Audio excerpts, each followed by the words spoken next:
Hello everyone and welcome back for some more Rimworld today. Today so far is Firebird joining me in the voice call. And from last time, just off camera, the only thing I've done is I've put some blueprints around for an idea of what I want to build. I'm going to need some rooms for more colonists at a later point, but for now I think our idea is we can get the general idea of crafting in the top area here, as well as crafting storages. We can have our throne room, because I have the royalty DLC, the king's bedroom and everything. We can have our little kitchen over here, the foods, possibly medicines over here, medical bay.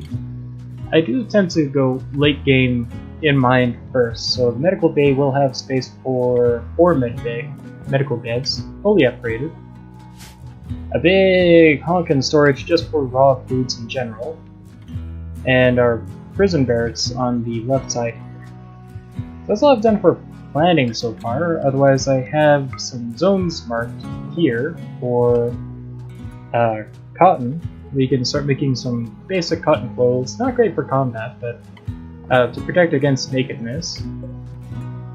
I have some smoke leaf for drugs, and we have our rice growing. We have more than enough rice growing, so we should be fine.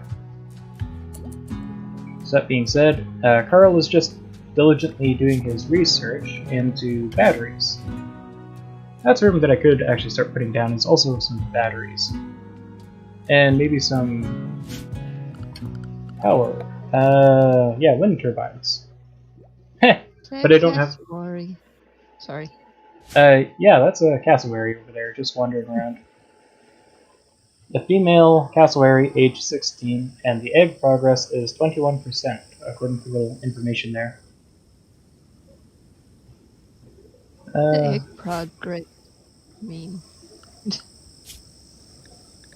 also have a fair bit of animals on the map. We have some elephants now, some alpacas, oops, wild animals. So the cassowaries, we already saw some of them. What? Oh, tortoise. Yeah. Tortoise. There's a couple of monkeys that have not died yet. There's one of the 2 cobras. And we have some chinchillas. So let's see. Carl. Got animals from every continent there. Yeah, apparently. Australia, Africa, South America. I'm not that great at geography, so I have no idea myself. Actually, I think we're missing Antarctica and North America. There are dogs. Are there Yeah, okay. I think you can actually specifically get terriers, huskies, Labradors, and cats. Hmm. In fact, I've also seen some bears. And so I'll let this guy go for now, and we can...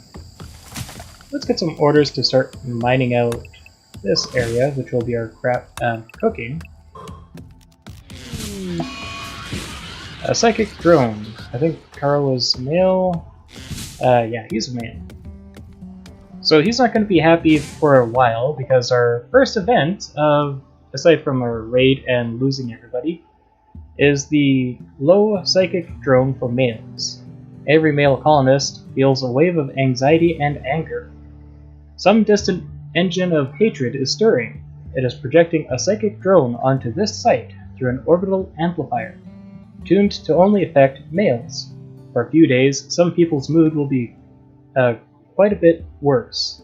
The drone level is low. So here we have a whopping minus 12 penalty to the psychic drone.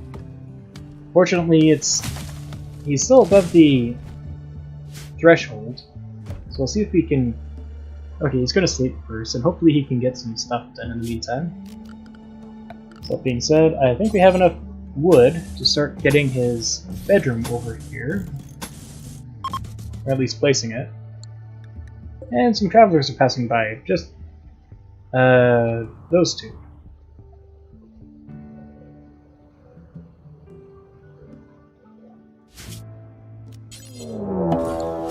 Oh, heh.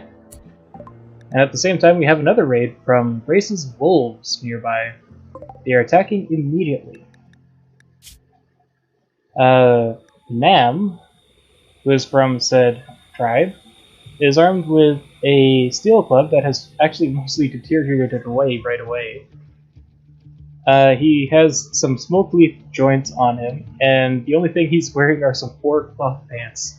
So I can see him actually getting very hot very fast, and he's affected by the psychic drone at the same time.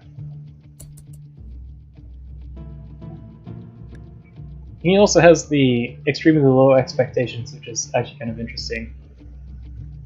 Alright, let's get our Carl out. Bring him over into some cover which he can aim from. Not that cover is going to do him actually any good.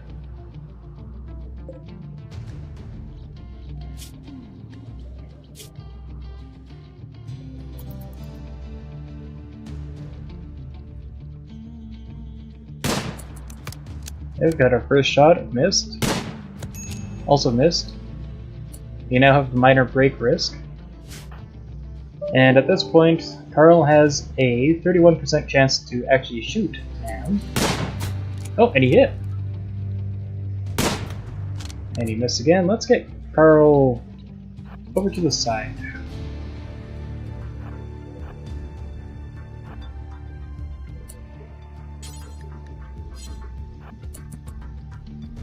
Don't attack the thing.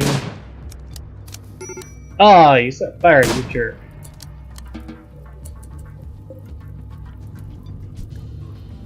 Alright, so the first thing is the fire's out, that's good. This guy's gonna be dead in 8 hours.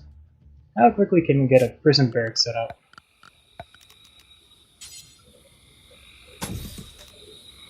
Oh, that's not gonna work.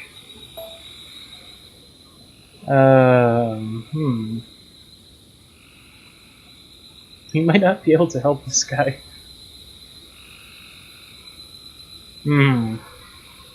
See, problem the first is we can very quickly set up a wall right in front of our front door. We can designate that as a prison spot. Can definitely put him in there, capture him, tend to him, possibly recruit him. But the problem is that our air conditioner is going to put out all the hot air into that very room. And I think... what was our requirements? Construction needed 5, so we can't actually build another air conditioning unit yet. Because Carl does not have 5 construction. He's only got a 2 in construction. So let's see what we can do, if at all possible. Designate that as medical. Can we just... no. Alright, so the best we can do is just strip for Nam here. Unless we can maybe build a copy in here. Capture Nam. Yeah, no. Alright. Best possible case scenario, which is a horrible idea, is if we just build this one quick room here, capture him, and then see if we can heal him before he overheats.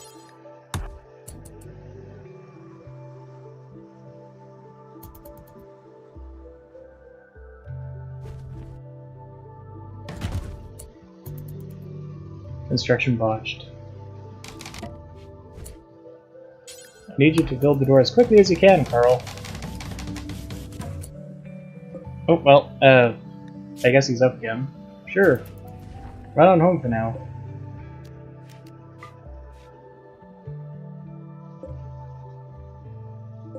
I'll keep an eye on Nam, because I'm pretty sure he should not be able to make it far. Here he goes. He's going for a walk. Why don't you capture him now?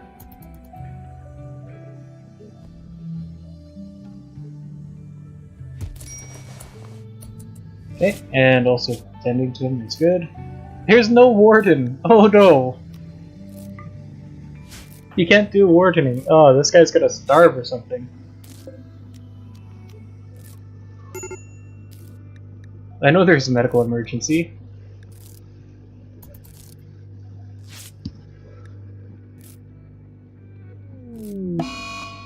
Disease, malaria. Sure. It's already on poor Nam, so we can already tend to that. Partially.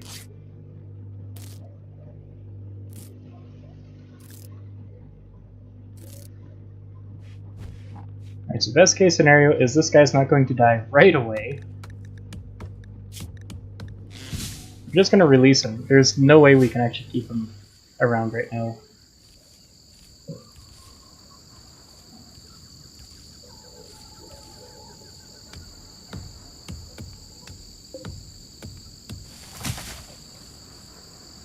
Alright, so Carlo's now focusing on the crops right now. The door for Nam's prison cell is opened, so hopefully it doesn't just get too hot in there.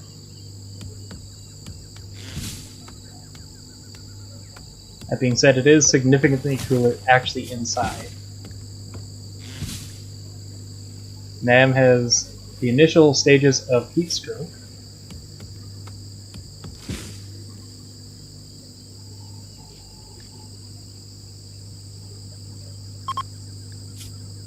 The psychic drone is ending.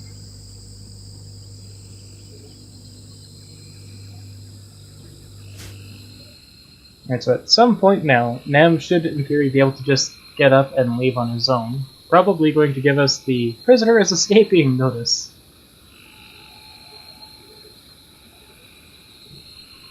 So there's not actually a whole lot to do right now except for just wait and let Carl do his things.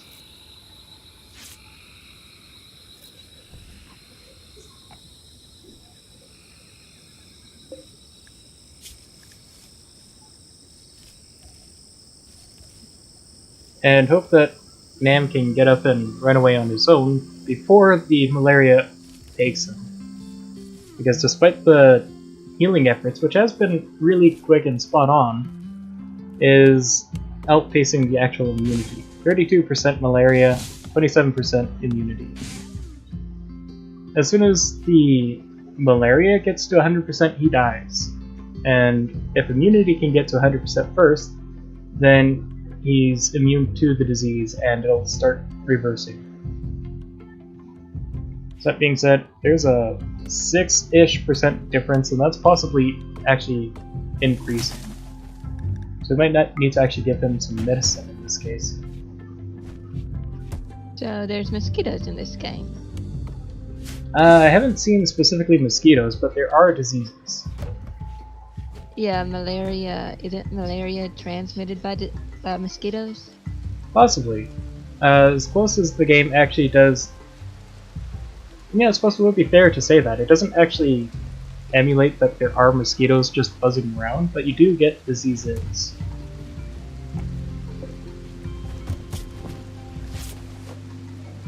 Okay, he's getting some actual medicine now.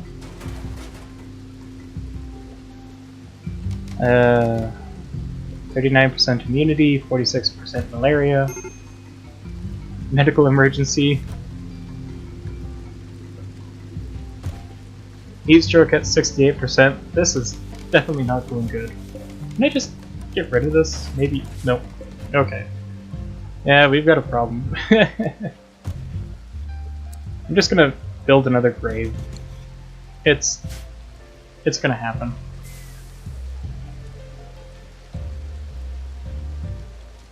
I think I heard a creature just randomly attack another creature somewhere. Oh well, Nem just died from heat stroke. Hey, work on that grave first thing in the morning.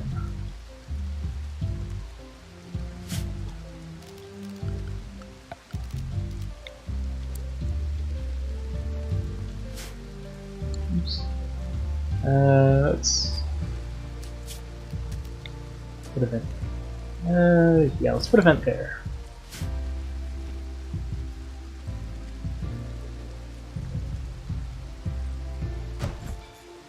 So there's a possibility now that Uh, oh, I actually managed to avoid it. So I think because I removed the spot, the jail cell, it's technically considered that I did not have a prisoner in my custody, so I don't have a mood penalty from having lost a prisoner. And oh, we should be able to take care of our prisoners. I'm actually kind of lucky in that regards. It's not a huge penalty, but it is still a mood penalty that induces some mental breaks.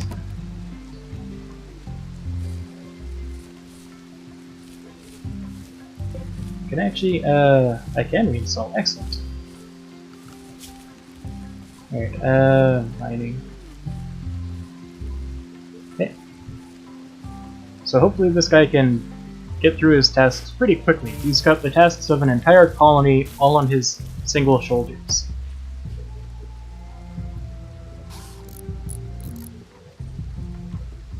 I think he's just got a few more wall pieces, roofs afterwards, and then he should get to mining out a little bit of walls here.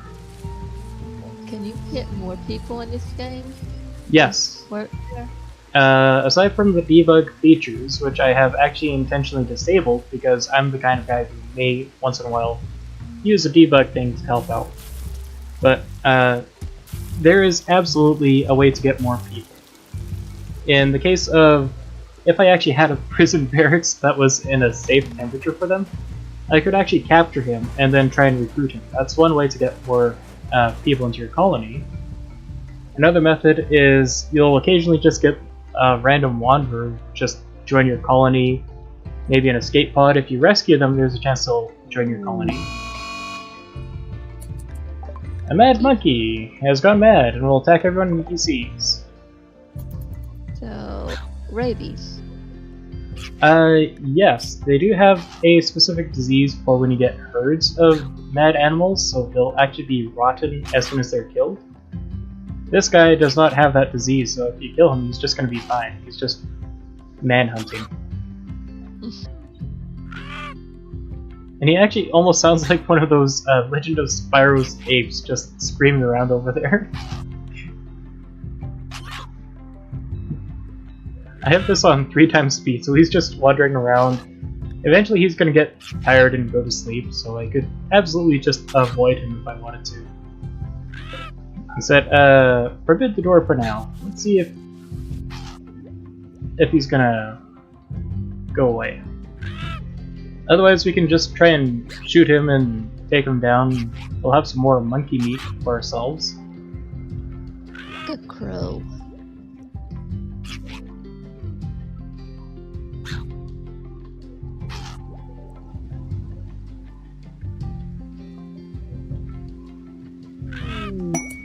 Quest available. Let's see. A 67-year-old reptile researcher named Venus Une David is calling for help. She is hiding from a malfunctioning weather control satellite. She wants to flee and join you at Colony. I'm amazed that it says Colony because we haven't actually given our colony a name yet. If she joins you, the weather will be foggy rain for 7 days until the satellite resets. Desperate to stay hidden, Une claims to be unable to tell you more about herself. Alright, so a very, very easy difficulty, your quest. Should we accept Une? I think we can safely accept this.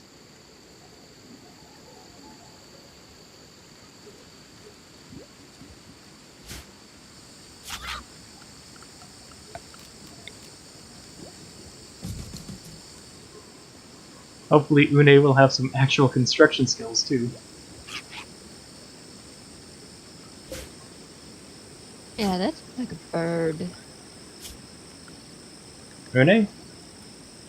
No, the monkey. Oh. I am a little bit amused by the sounds he's making too, actually. What? I'm sorry. Or sorry, the sounds she is making. It's a female monkey.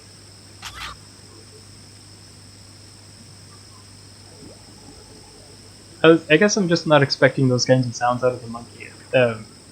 As they are. Oh, I heard something else attacking something else.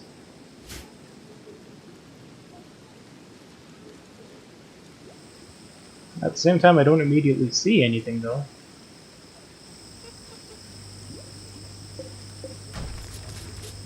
Alright, so in regards to our quest, should we accept Une for the foggy weather?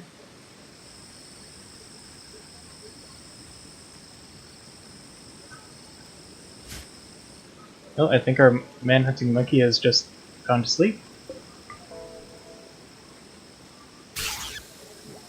And the cobra took care of it. Of course, now the cobra is going to be a problem if it's still hunting for food.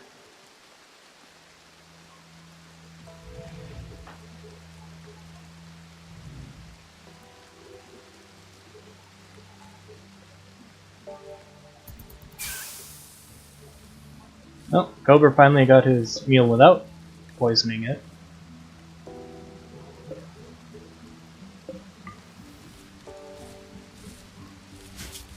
Alright, in our effort for more people, let's accept Une.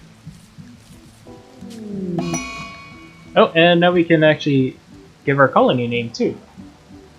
Since it looks like you'll be here for a while, Carl thinks that you should give your faction a name. What should we call the faction?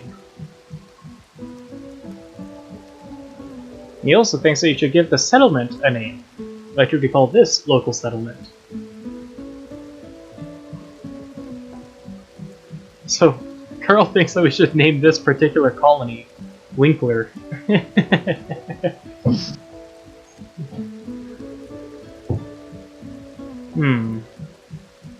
Kin League of Henena.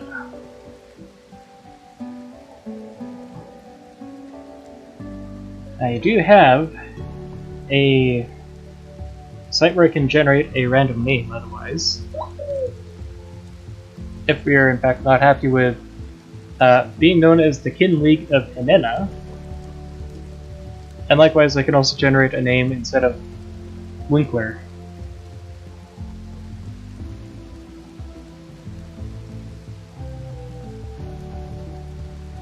I don't know if anybody's actually in the chat right now, so up to you too if you want, Firebird, if you want to name anyone anything.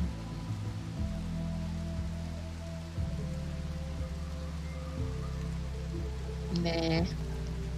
Nah? Okay. What about Terra Nova? It was just so I don't know if that would be any trouble for you, but Yeah, no, that's absolutely fine. Terra Nova, the settlement here? New Earth. It means New Earth. Fair enough. It sounds like we should name the settlement as Terra Nova instead of the faction. Yeah. Let me bring up chaoticshiny.com. In fact, I'll just flash this in front of my camera here as soon as it comes into focus. There we go. Ooh. Since we started with vegetable names, why not have like something like that for the faction name? Fair enough. What would be a good vegetable name for the faction? Mashed potatoes? I think we did have somebody that we called potatoes anyways. Watermelon. Alright, watermelon it is. I can't believe. Alright, so watermelon, and I actually do have a name generation here that says Lades, so I don't know, watermelon Lades? Does that sound fine? Sure. Okay. Okay, we will be known as the Watermelon Lades faction, and our outpost here will be known as Terra Nova. That being said, we can also rename Carl and Une if we like.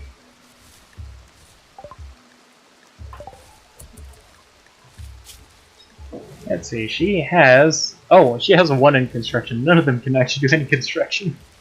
Wow. She is a pretty good cook, she's good at crafting and medicine.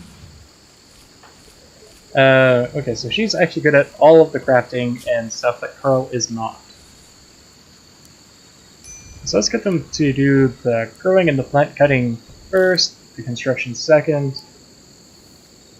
Let's get you doing the cooking first. Also definitely a doctor.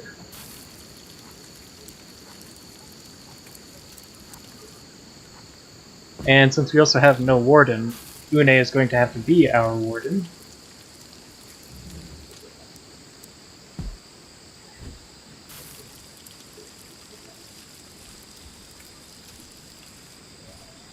And then Carl and Une are actually going to be sharing the research, because they're both very good at research and have a passion for it.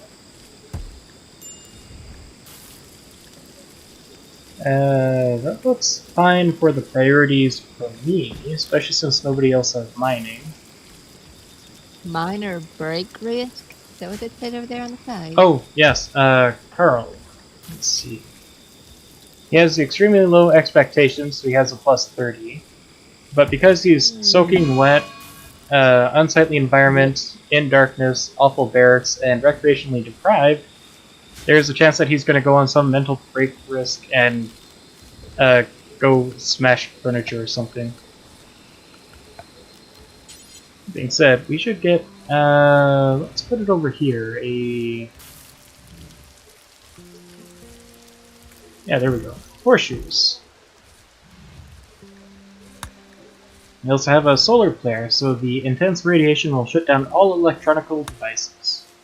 So our inside is probably going to heat up again. Do you have temperature thresholds? Hopefully, well. Let's see.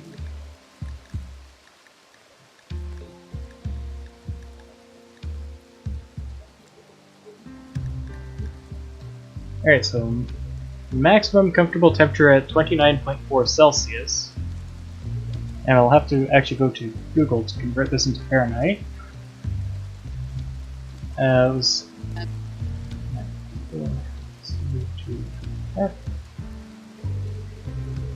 So she's most comfortable in 84, almost 85 Fahrenheit for anyone who's by the Imperial system there.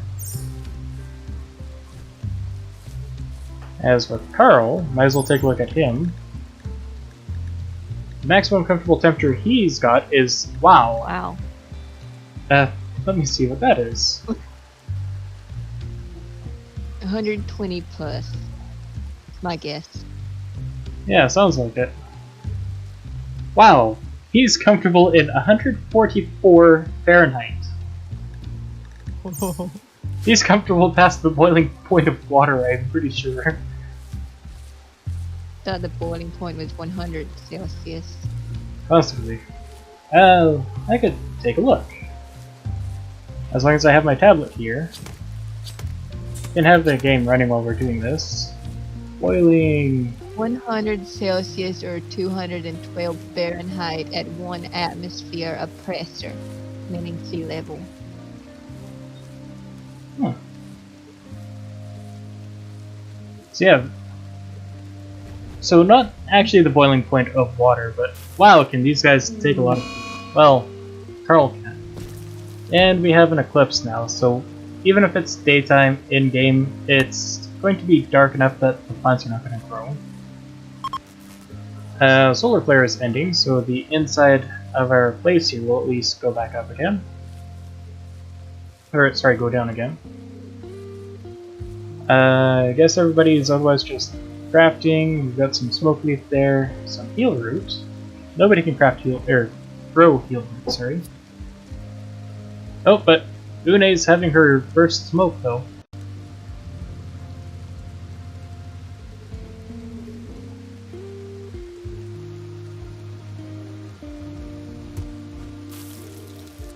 So in regards to the minor break risk, there are different levels of risks. Minor being that they're just going to have a temper tantrum and maybe wander around in a daze or something. Maybe smash their furniture. And as it gets more severe, they're going to have some really weird stuff. Like, there's a chance they'll have corpse obsession. They will actually go up to a grave, dig it up, bring the corpse over to the table and leave it there for anyone to just take a look at. There's another one where they're just going to go on like the state of a wild animal, so you can actually go up to a colonist like the cassowary here and actually tame them so they'll rejoin your colony. Yeah. It is some really weird stuff, yes. The more normal but still creepy stuff is that they might go into a murderous rage and they'll actually try and kill somebody. So Une is having the initial stages of heat stroke.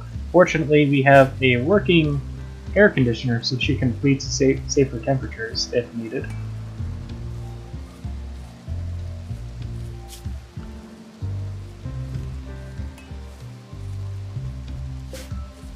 And I don't know why they're actually ignoring that one wall piece down there.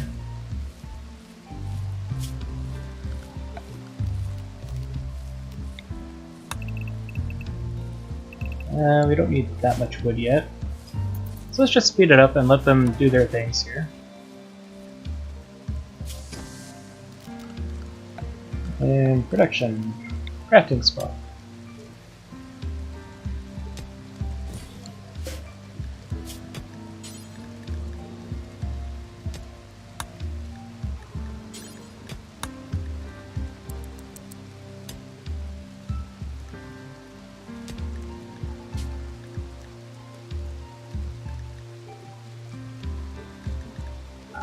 After the solar flare, how fast does the stuff come back? Almost instantly. Yeah, You'll see it that's not coming really back in. realistic. Yeah, you'll see it coming back in stages. The solar flare only lasts for a little bit of time. The most annoying event, though, is literally just entitled ZZT. That's ZZZT. And this is because apparently even though these guys can build starships that will take you through space and everything, they still can't figure out the simple wiring in a switch that will cause the whole base to lose power from all batteries. And it also caused a small explosion, and it happens so frequently, it's actually the most annoying thing in Rimworld.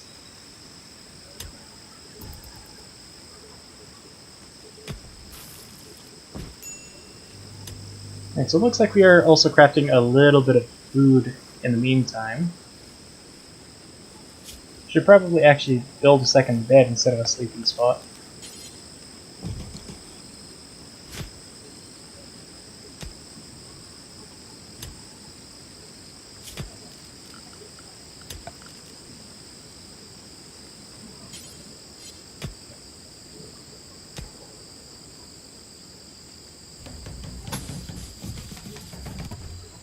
Yeah, let's bring it up one more.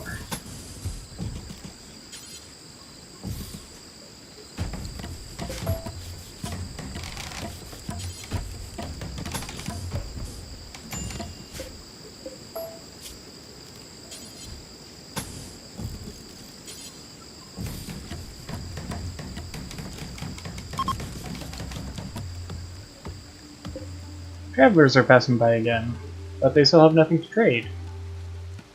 Oh yeah, so we've got some boomlope on the map now. These guys are actually kind of interesting. They have a relatively short lifespan of some 15, 16 years, and then they'll start getting heart attacks. And they do eat vegetables, but they actually contain some chemicals in their backs and stuff, so you can actually milk them for chemical fuels. And if you actually kill them, or if they just simply die, period, they actually also explode and cause fire as well. So if you're... And they sound like cows. Yeah, they do actually, I just noticed. You're right, that's kind of weird. Yeah, they can definitely be used in fighting people or things, so if you are going for a very militaristic approach, you can actually set up like a barn breeding some boomlopes and just have a whole bunch of them. And whenever you're being raided or raiding, you can just send out the boomlopes, and if they die, then sure, it's extra fire to the chaos that you've just caused.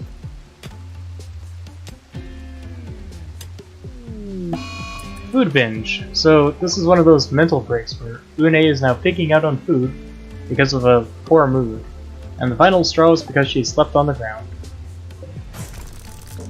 So now she's just going to be out of it for a bit, just consuming all the food source that we have. Yep, there she goes with her second dinner, which was rice and chinchilla meat.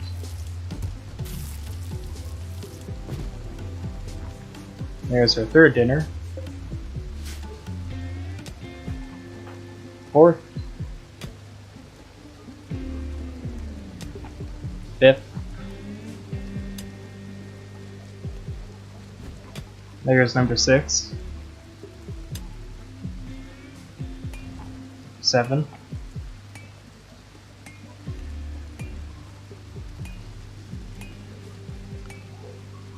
So nothing much is actually happening right now.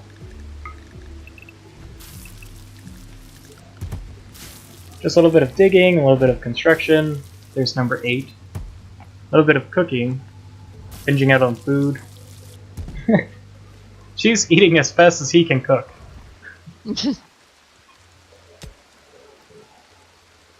Oh, well, Carl just got level 1 mining.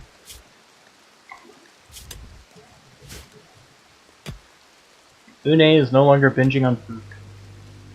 She almost ate the entire stack, even with Carl preparing more food.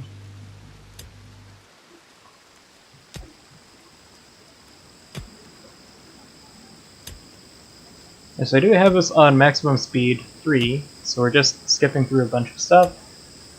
And even with these 3 times speed, you can see that Carl is just taking a really slow time, just digging at all the rock here. It does have 500 hit points. I think he does 20 damage per strike. I think it's 20 per strike.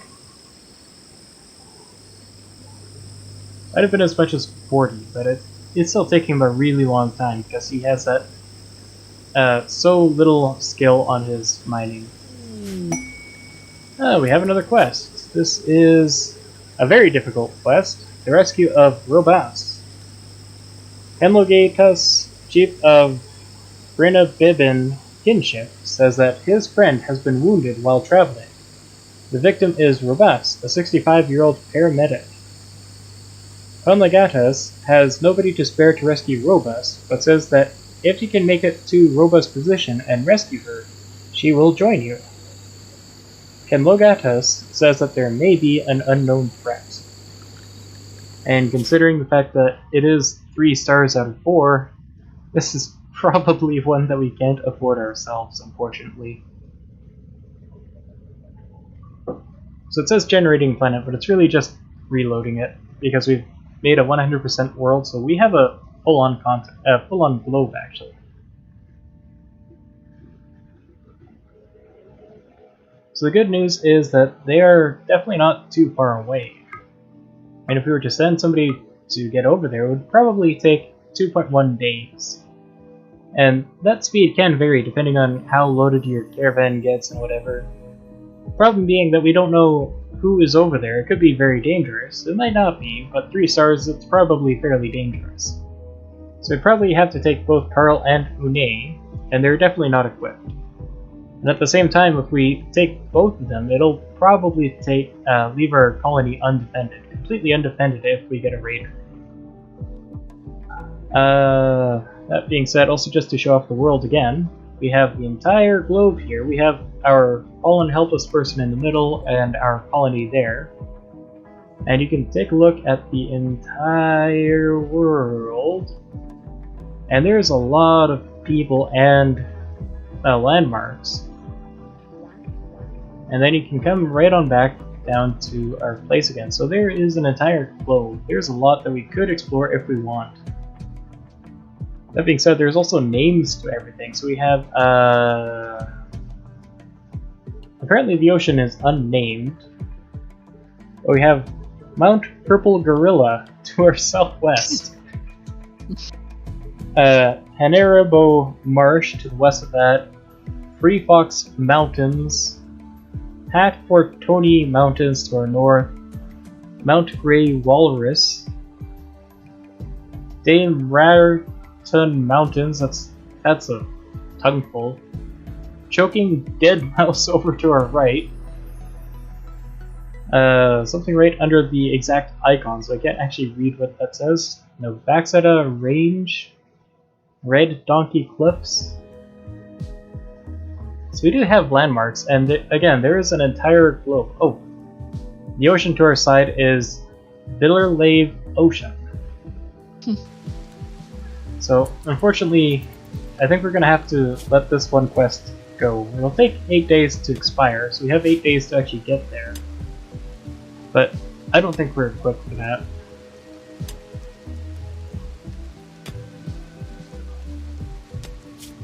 So meanwhile, we take a look. Heat stroke. Une is hopefully heading in. Please head inside. Whatever, it should be the initial stages of heat stroke anyways. Oops. Architect. Temperature. Cooler. Let's put some of the coolers over there. Did I do that right? I did not. Let's cancel that.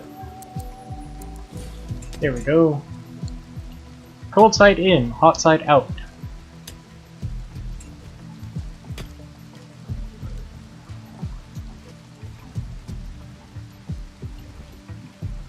Alright, so I'm just gonna let the game run for a bit more because I'm not doing a whole lot. I'm doing this hands-free. The colonists are doing everything on their own. And they're taking a really long time to dig through the wall.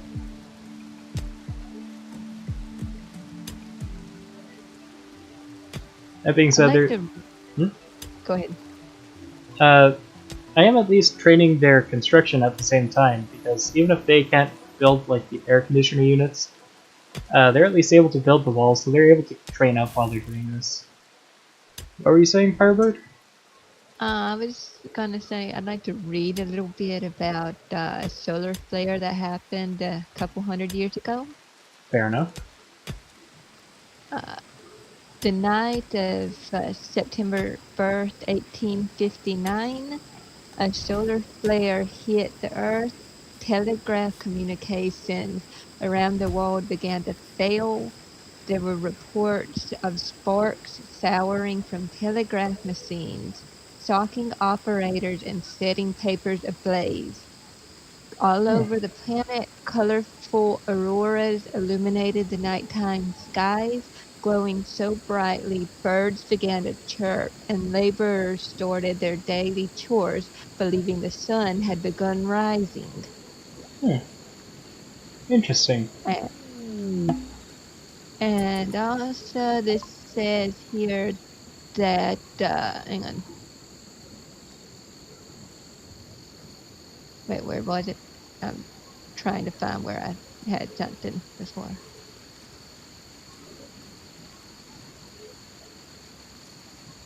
The atmosphere was so charged with the particles that operators could unplug the batteries to the telegraphs and still transmit messages. Fascinating. It does add it wasn't as seamless as normal circumstances, but still. Yeah, that's definitely not what happens with a solar flare in this game, but as you mentioned, Firebird, that's definitely not what's supposed to happen. Alright, so it looks like that we also have our first traders in the game. And apparently Une is also the only one who can actually do anything about it. Because I don't think Carl can... yeah, he will never do social. But as soon as Une wakes up, we can actually trade with what looks like some tribespeople here. And possibly sell some stuff, maybe get some good stuff. So I'll let the traders get a little bit closer. Une get a bit of rest. That's enough rest. We'll just send her out to wake up. When she wakes up, actually. There she goes. Let's see what they have. They have pemmican. They will take our packaged survival meals and components. We can get some herbal medicine out of them. We've already got some better medicine ourselves. We can sell the steel club for not even a silver. This is 20 cents. It's just gonna round down. The plasteel knife is a plasteel knife. We could probably hang on to the knife for now, and if we need to sell it later, we could. We can get rid of our normal revolver. Might as well. We'll get rid of our war pants, anyways. And we're gonna make a profit of 18 bucks, or 18 silver. That actually being said, does Une have any weapons? Nope. Oh, Une is incapable of violence. Okay, so if there's ever a raid, we can only use Carl. Carl and traps. That being said, there's a chance we might actually need to put out some spike traps.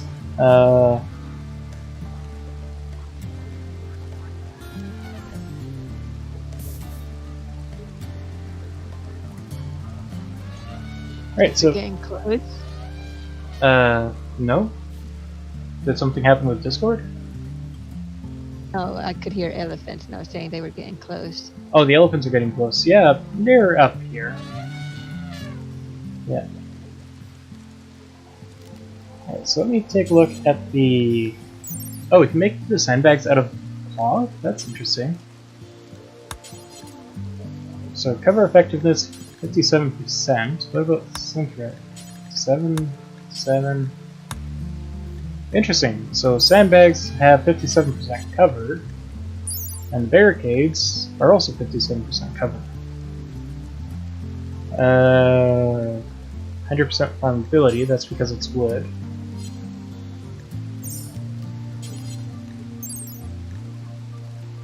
Sandbags have a lot more hit points. Interesting. But they're much more hideous. And I can't even make spike traps because nobody has enough construction yet. Alright, so regarding our security, we are a little bit screwed. All we have is Carl.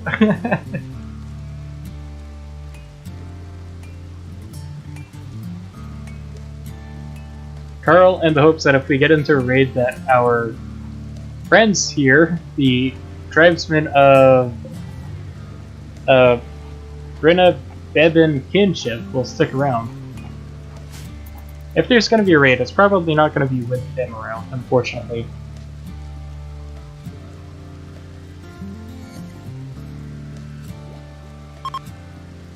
Yeah, there they go leaving.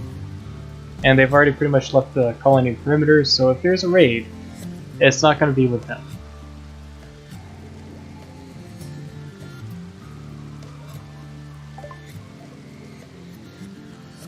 Well, we've got our battery at least. What else can we get? Could go with hydroponics. I think we need something more though. Carpets? Could go with that.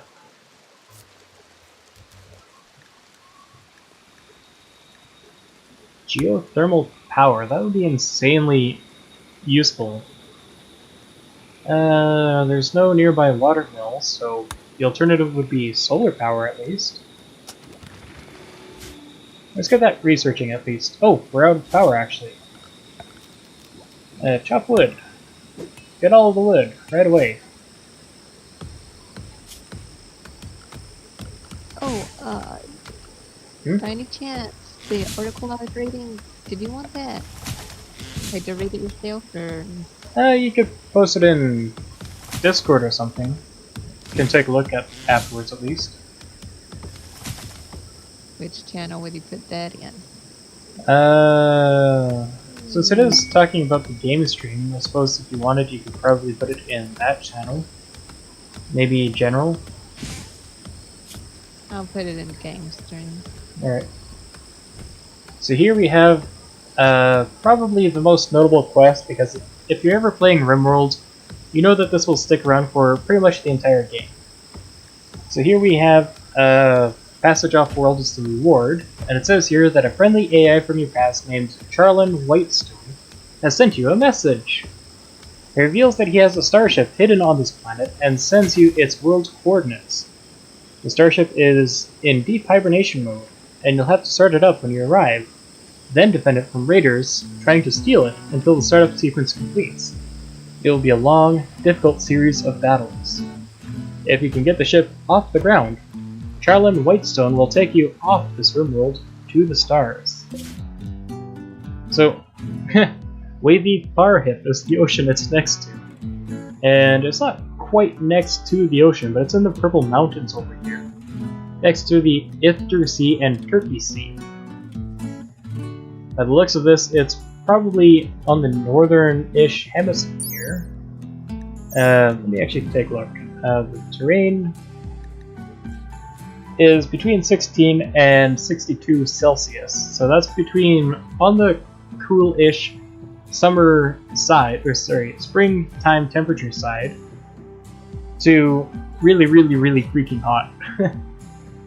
And you can always tell that the position of the starship tends to always be on the opposite side of the planet from you. So I don't actually see it just right now. Let me see if I can find it. But here's our colony. So if we were to go way up north, and then flip it around, and yep, there it is.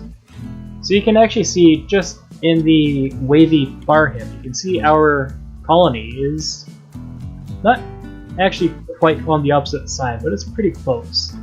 And then there's the flag for the landed ship. So if we were to go this way, and we absolutely could, it would take us, let's find our place again. It would take us 66 days to travel there. So we're definitely not going to get the ship anytime soon. And the difficulty, while it is at 4 stars, will go down a little bit over time. But suffice to say, we don't need to worry about that yet.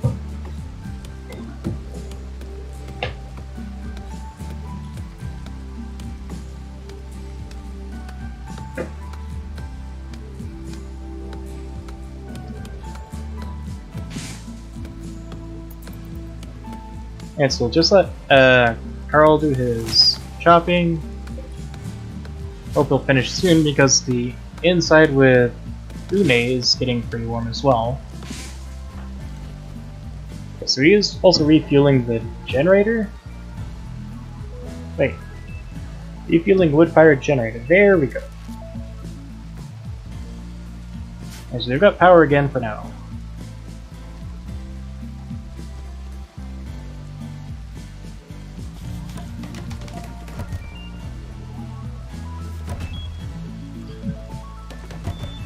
Come on, Une, that was 3 times. Construction botched. Same wall, no less. And there's another construction botch.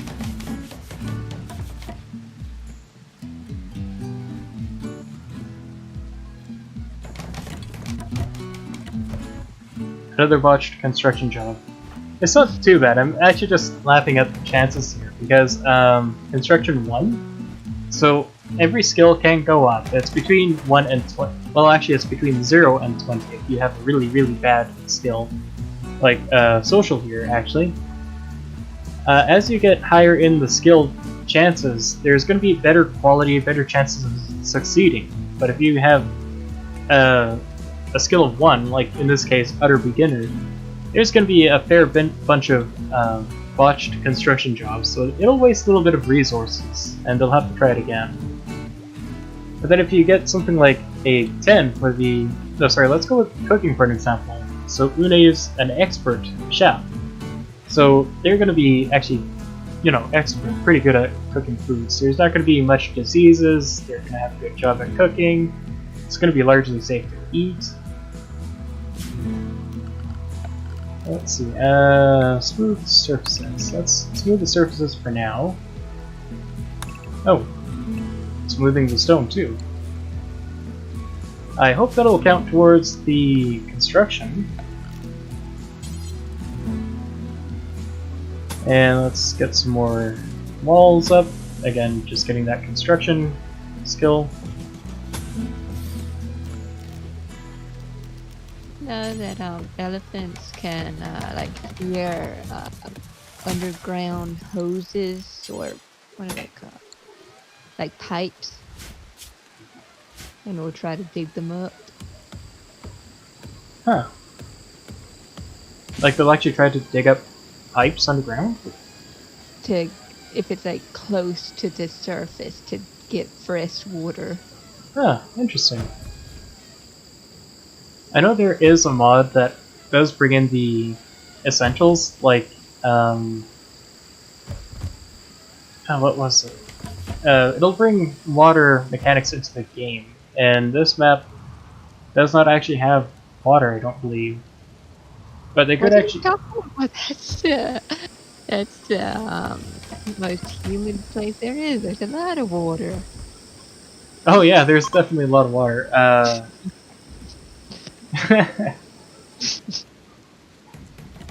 Yeah, hygiene, that's the word. Yeah, there's a mod that actually does bring hygiene into the question, where you have to gather water into a water tower, you'll have outhouses, you'll have to manage the water and stuff. Well, Une is at least getting experience from continually punching the same wall.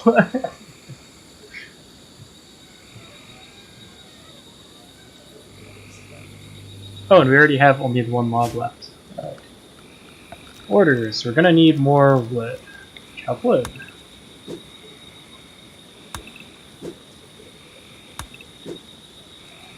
I don't think we need to worry about actually growing trees right now because they'll be growing naturally pretty quickly as well.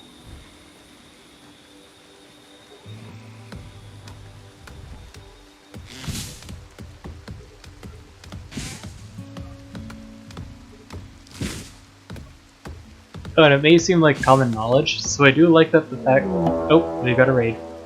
So I do like that we have actual in-game mechanics to, if you stick a battery outside in the rain, you're going to have a very, very high chance of a battery exploding on you.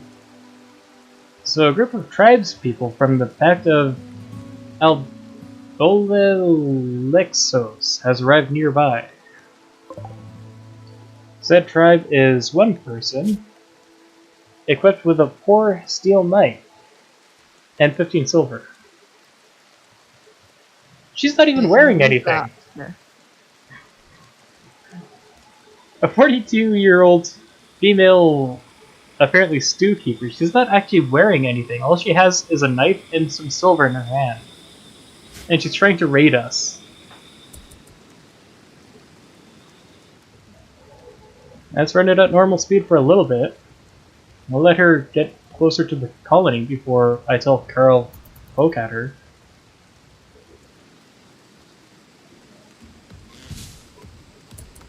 Yeah, there we are. Let's see. Almost in range. In range. And an 8% chance to actually shoot, or, sorry, hit.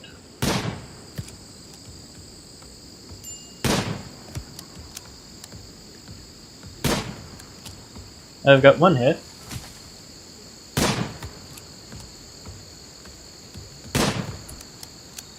Okay, that is now a 27% chance to hit, but Carl, it's time to flee before she gets too close. Let's get out of the rain at least. Oh, that's not good. She's almost outpacing Carl. That looks like another hit. Flee, Carl, flee!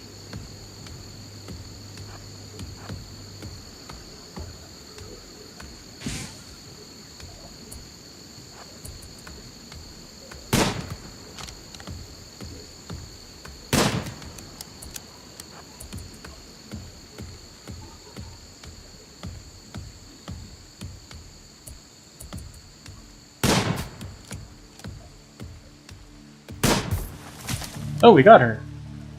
And it looks like I have a move buff. That must have been from Bloodlust? I killed someone, what a rush! And yeah, that is definitely the Bloodlust trait. Carl is actually your perfect creepy sociopath because of creepy breathing and Bloodlust. So let's take her silver, we'll unforbid the body. We're gonna need another grave now.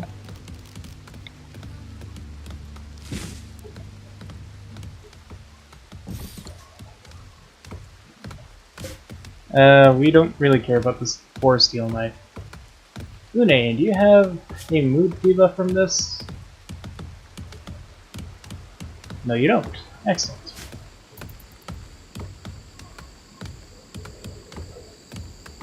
We are fortunate that the raids are ever so in our favor so far. I'll have you in the background for a bit. Alright. But off it just Alright.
The weather controller is no longer changing the weather. Excellent. So, in regards to Carl there, I don't know how he can actually botch digging a hole. It doesn't even cost resources, it's just a grave. Dig a hole.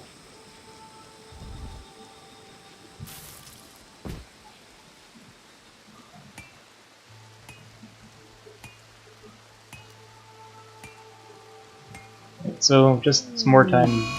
Mad Tortoise. Oh boy. Well, that's kind of gonna be a problem. We can probably wait that out. Just gather in the wood before the tortoise arrives, wherever he is.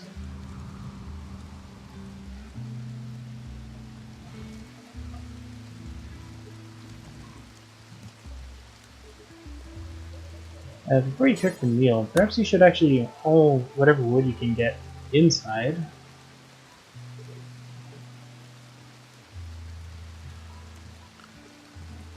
Where is the tortoise? Oh, there's rhinos on the map now. We have a couple of panthers. Oh, there it is. It actually gives me an icon for the fact that it's maddened.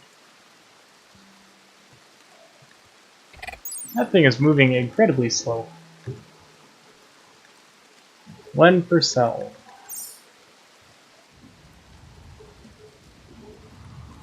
Alright, so that thing might actually tire itself out before it even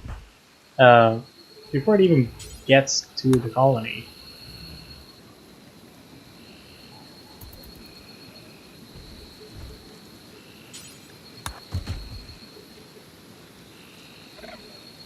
Oh, I can hear it. There it is.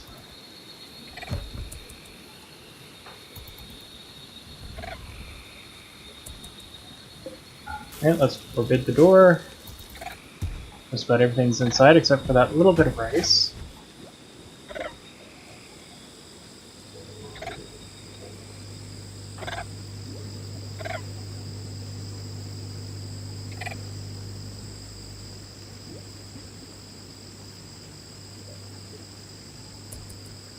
Wait, is it already no longer manhunting? It is no longer manhunting.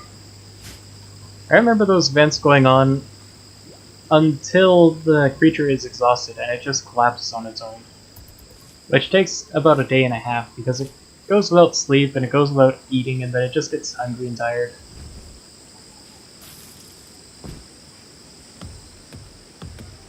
Alright, so continue chopping down all the wood.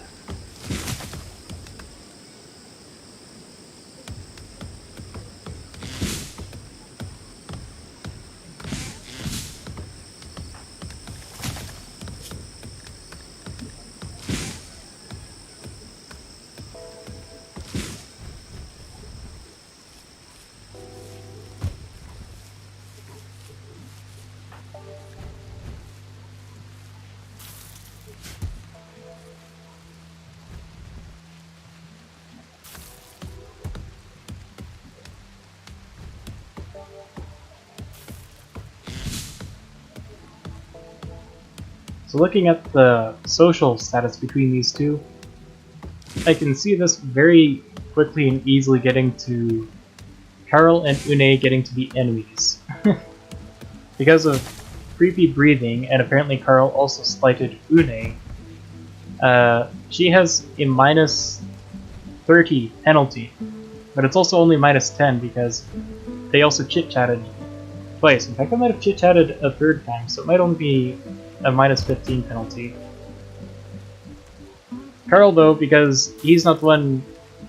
Une thinks minus 25 because of creepy breathing from Karl, but because Une herself does not have creepy breathing, he's just fine with having 2 chit-chats, or 3 now.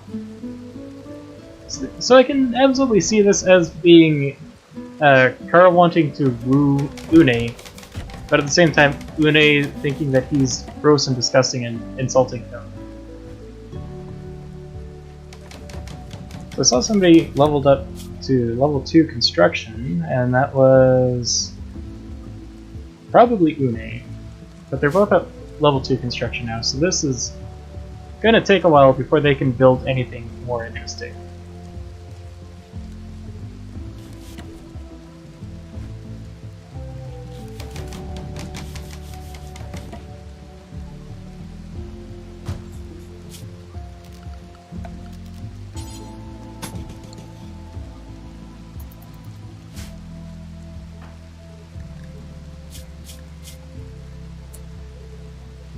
Suddenly consuming some meal. Alright.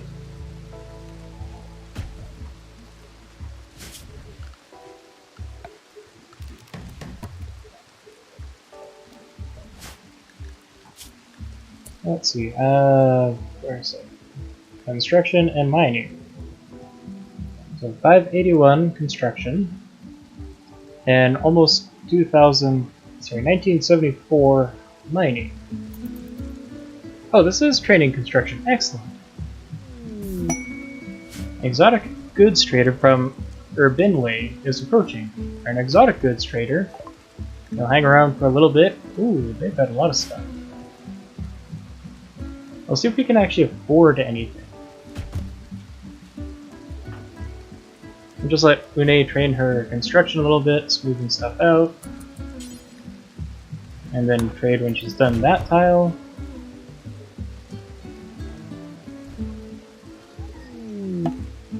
Oh, and we have some more visitors too. Alright, so we could purchase some donkeys apparently. And a cougar. We can sell them our packaged survival meals, we can buy some components. Kinda wanna buy the components right away. Oh, that's expensive. They have the advanced components, that's impressive. Shield core.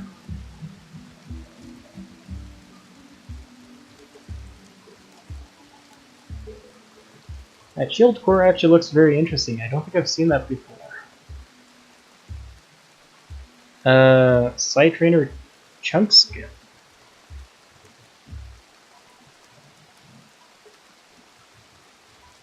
Alright, so I think we've got some things here from royalty already.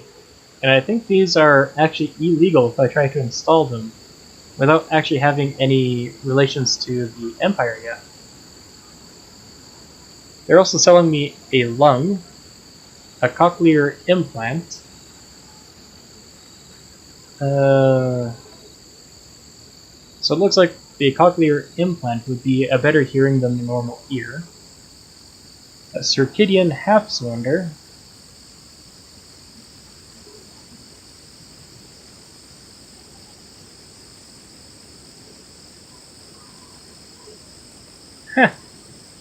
so that's also quite interesting and expensive at the same time. Never have to sleep, but you have half the workload because one half of the hemisphere is always asleep while the other half is always awake. Alright, so components. We've only got the 19, but that is expensive at the same time. And we can't actually sell anything to this guy, except for packaged survival meals. Maybe not the best of ideas, but you'll probably need the components. And they're not selling for a whole lot. I don't think we can actually really afford that much else. So I'm gonna take the components and leave it at that. That's a lot of fascinating stuff that I wish we could just afford, but we can't. Fun, we've got +1 reputation because we traded with these guys.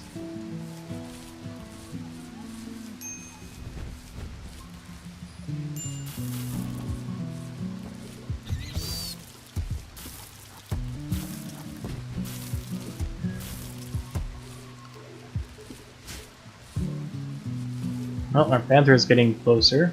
Oh yeah, we also have the other visitors, which... Une, wake up and go talk to Banastra. Let's see, Pemmican. She will also take the components, which I just bought. She can sell me herbal medicine, she can sell me beer, a good steel spear, a great bow. That's a fair bit of silver for pants. Let's sell that.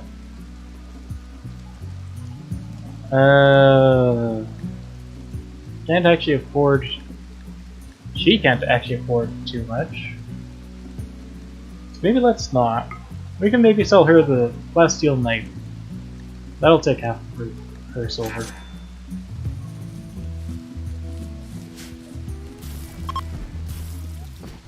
Alright, so the bigger trade group is now leaving. As soon as we finish that, please... Huh? Oh, sorry, I interrupted you. Yeah, that's fine. Those buffalo-like things, what are they? Oh yes, these are not actually buffaloes, these are called muffalos. And they basically are buffaloes. They have a lot of fur, so you can shear them and get some muffalo wool. And you can also milk the females to get milk out of them. And they're also used as pack animals, so you can put a bunch more stuff on their backs as you go parading around the world in caravans. They're probably not going to be showing up here because it's probably pretty hot for them, but yeah, it actually does say here that the one is 1 year old with 2.3% wool growth. Another is 10 years old, again 2.3% wool growth. Oh, those are sheep, cow, camel hybrids.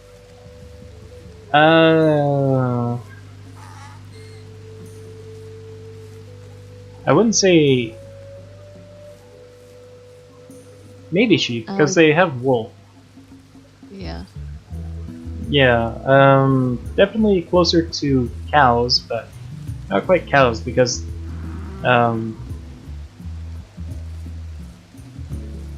maybe cows, maybe buffalo. They have longer wool than a cow, I guess. So I would say that it is basically a buffalo, except Kaina and Sylvester just changed the D to an M.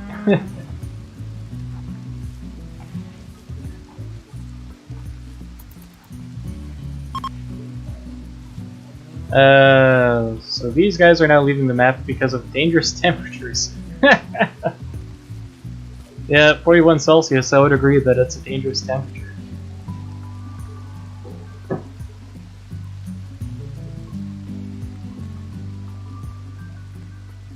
Alright, so letting them sleep for another day. Not much is going on still. Looks like they've done all their construction, so let's get some more structures in. Yeah. Line that out. For aesthetics, let's see. Oh.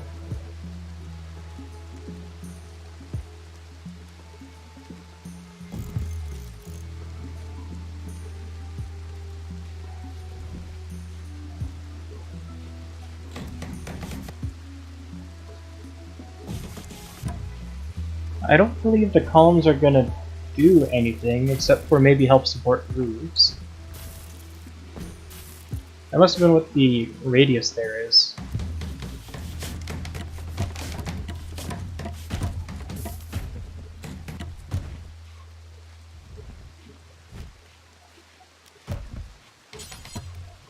Aside, I'll start getting some more walls up. That will be our eventual prison. Just to, again, train that skill. Well, mostly to train that skill.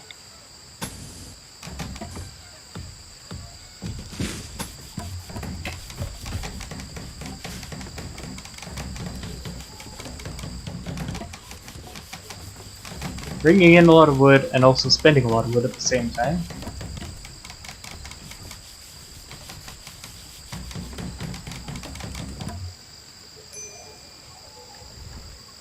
And I don't think it actually stopped raining for at least a week in-game days. I would start to think this is the time where you would start thinking about building an ark.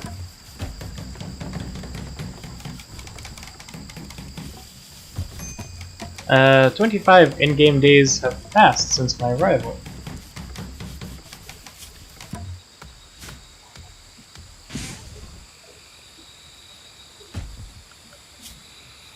And how are you guys doing regarding construction? 2 and 2.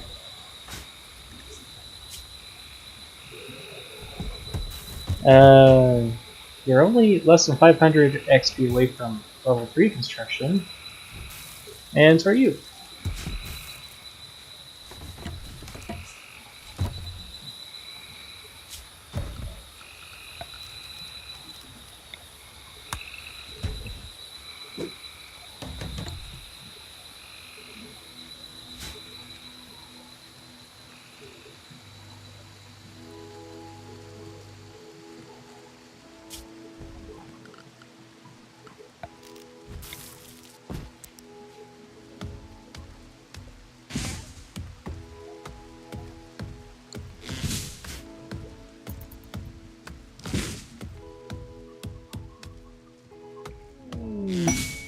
Quest available, The Deserter. Jovian Zakusopos, a warmonger, is calling from nearby. He has deserted the army of Empire of God and is being hunted by a loyalty squad. He wishes to join us at Terra Nova. Zakuspos knows of a location of key outposts containing everything needed to develop psychic powers. Beware, if you accept Zakuspos, you will become an enemy of the Empire of God. The pursuing loyalty squad will attack immediately. It is composed of one trooper.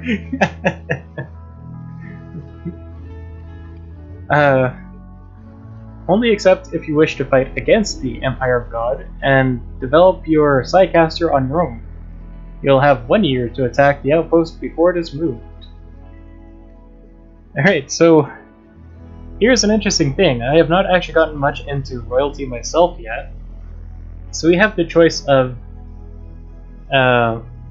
staying with the possibility of allying with the the Empire of God, which is a space kingship, I guess. They'll every once in a while come around for taxes and goods and stuff like that.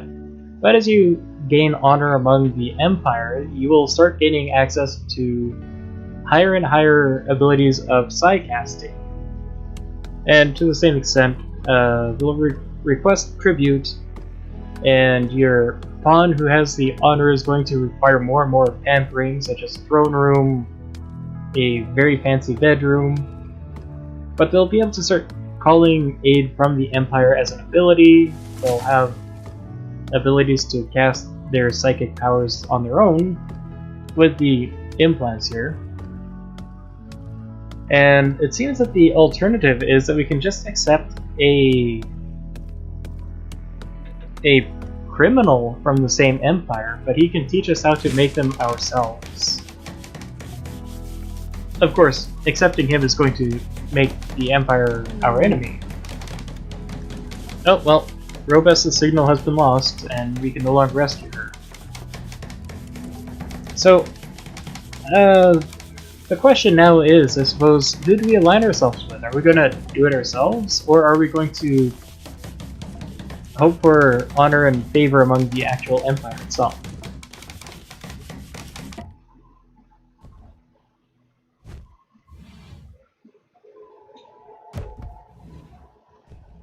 We have 6 days for this, but it seems like we can get another colonist for doing this.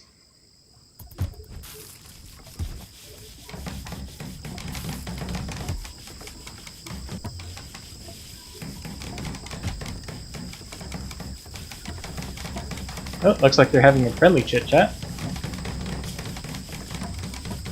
Still minus 20 here. Interesting, that's not that much in chit-chatting. But you have a plus 12 because of kind words. I'm actually impressed by these guys.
Alright, so we're soon going to get this floored in, hopefully. Again, mostly trading for the construction. And that's consuming a fair bit of wood, so let's get some more wood chopping going. So you have level 3 construction now. And Une has also level 3 construction, and almost halfway to level 4. So Une might be our go-to constructor and crafter.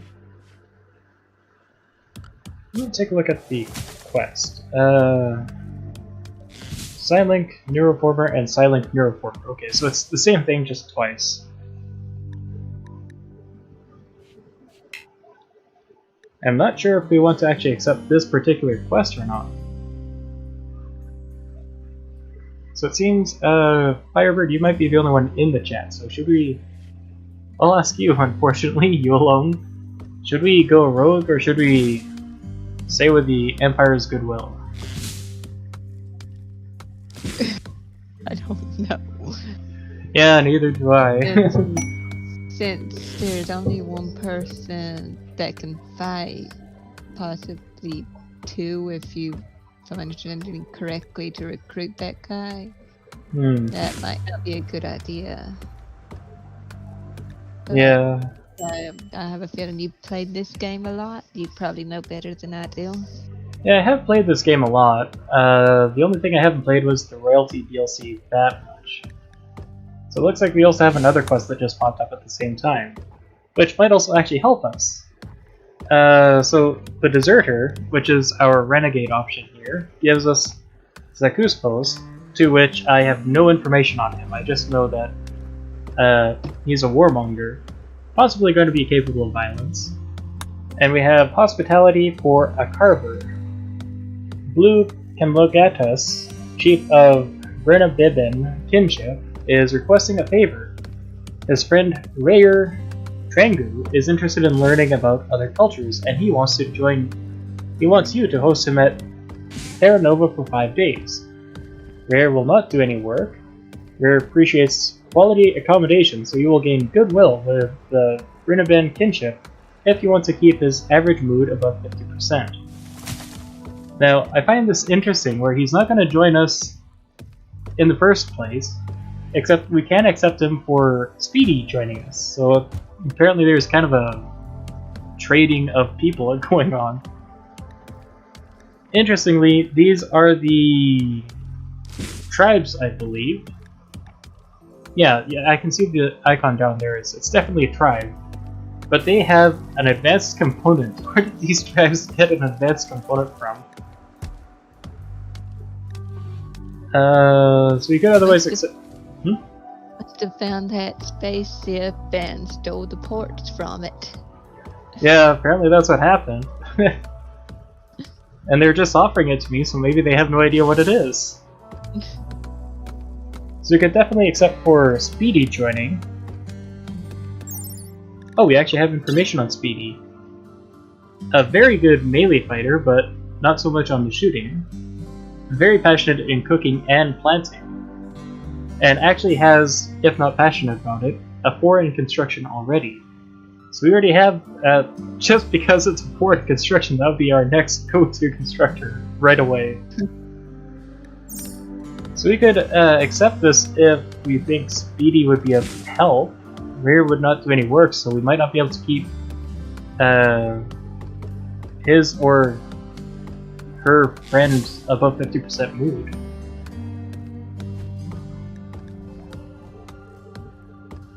I'm definitely tempted about accepting for Speedy joining this.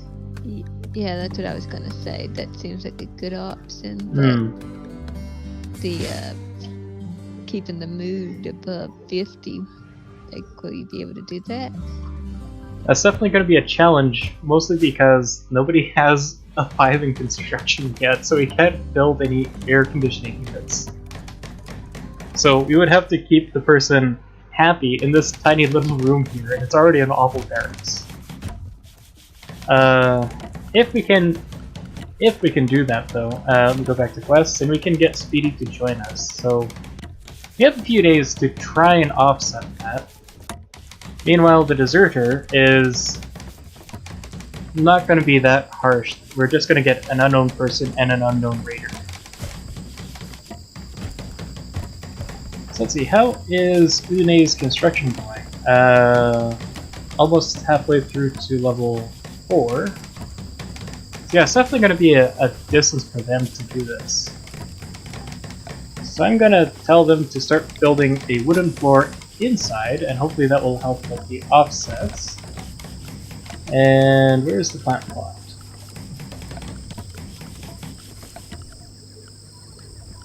Furniture? Ah, yeah, here it is.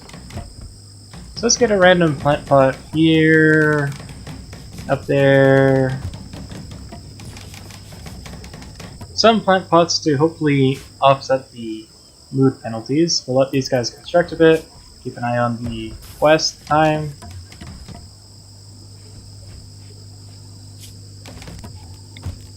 Get a sleeping spot in.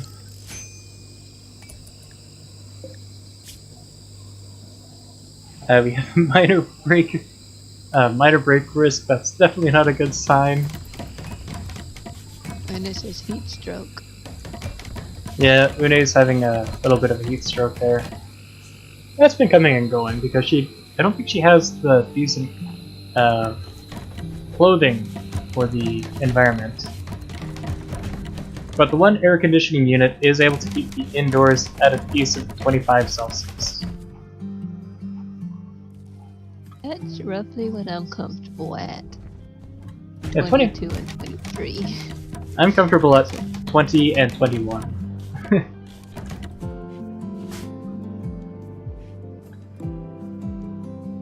So let's see, Une has retired for the night. She's at 23,000 out of 4,000 experience.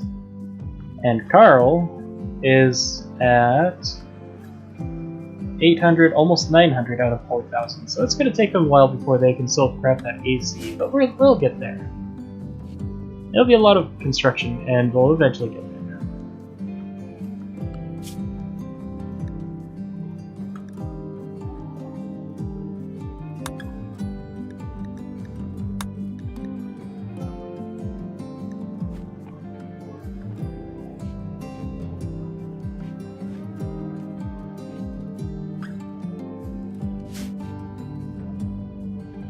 And so it looks like that they've actually already planted flowers in the flower pots as well. And where's the beauty? The beauty here is -3. That's not good. How about, where's the other one?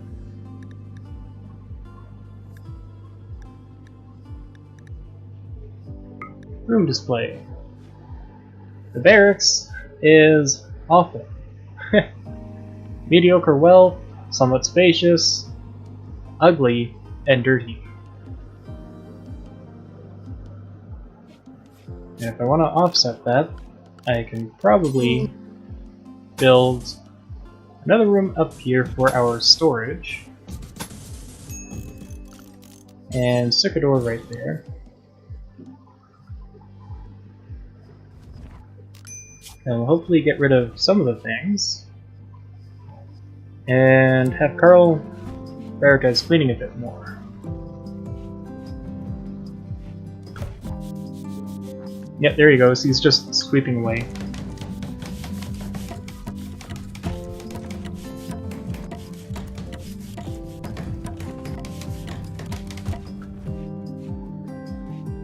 Oh, they just insulted each other. Carl slandered Une's stylishness. So, he's got a positive from kind words, and then he turns around and insults Une. What jerks. They are actually now rivals. This is actually weird. Carl considers Une as a friend, and Une now considers Carl as a rival. From being slighted and insulted.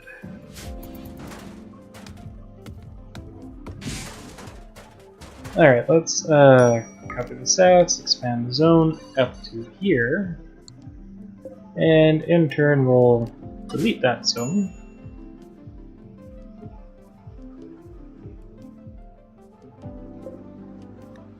And there is raw items.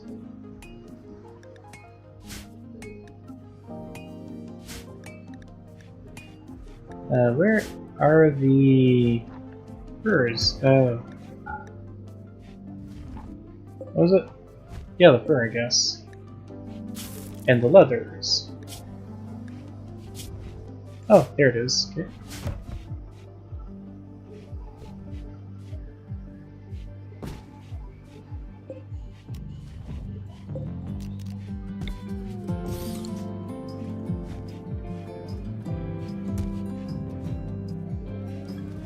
Now that room is probably definitely going to be really hot overall, the storage. But hopefully we can improve the views of the barracks.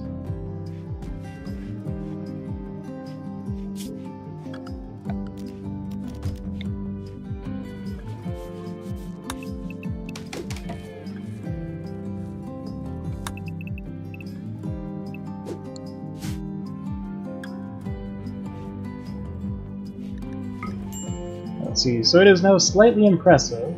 It's still a mediocre wealth, somewhat spacious, neutral beauty, but slightly dirty. So that is a lot more impressive. And based on what we're doing, we can probably get another plant pot in there to further increase the beauty. Or two. And I think that would be enough for at least, hopefully, the one quest. So let's see, if we go the Empire's route, or at least faction, they'll occasionally give us a quest to, hey, do this, and we can accept for honor. But if we can accept this for ourselves and craft it ourselves, maybe we can see what is there to offer on our own terms. So I'm thinking of accepting. Just gonna let them build up a couple more plant pots, accept that one quest first, and accept, and hopefully that one guy who joins us will actually have at least a 5 in construction. We've not had much luck yet so far. Alright, they're done building and planting. The beauty is still neutral. Still also kind of dirty. Nope, just got cleaned, slightly dirty. Okay. Okay, let's accept the quest for Zakuspos, who has now joined. Wait, what does he have on him? A gun link, a chain shotgun, black vest, black jacket, black pants. Wow, does he have a lot of stuff. He's probably not going to be resistant to heat. Oh. Yeah, 31 Celsius, but wow, is he actually armored?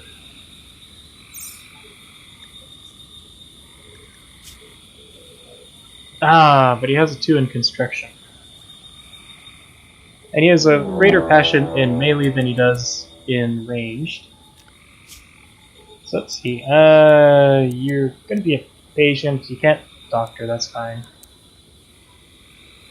What are you going to be good at? Cleaning and hauling. He can't even grow. So let's put him on crafting before that of mining. And construction. And he's definitely not going to be the cook. A group of Imperials from the Empire of God have arrived nearby. They'll prepare for a while, then attack. Prepare a defense, or attack them preemptively. This is the loyalty squad that was hunting Jovian Zakuspos. Okay, so it looks like that we've got some time. Do we have time to set up some traps? Yeah, we actually do. Let's put some here and here, just in case.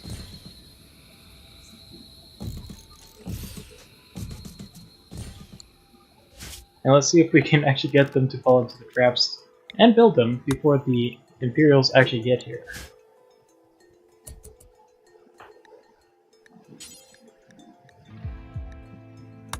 In fact, we don't actually need to worry about that exactly because we only have one Imperial here who's also armored.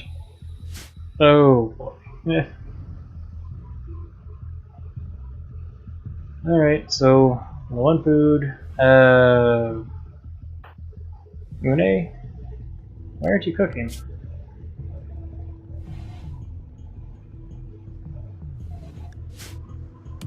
Oh. Eh. That's why. You need some more growing zones now.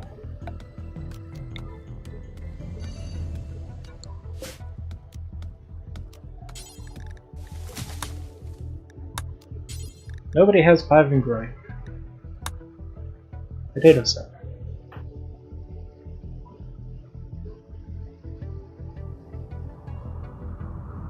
Alright. We're gonna let this play out a bit until he's ready to attack, and hopefully we can also get the construction going. Where's construction? There it is. Build the traps as quickly as you can.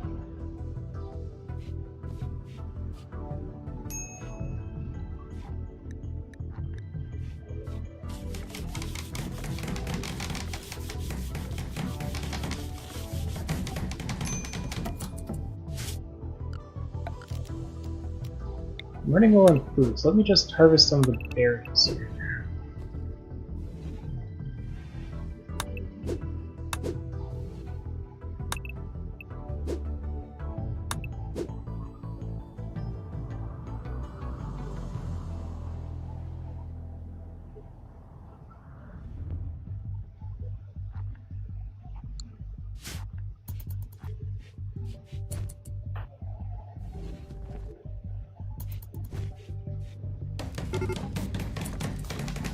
Imperials are now beginning their assault.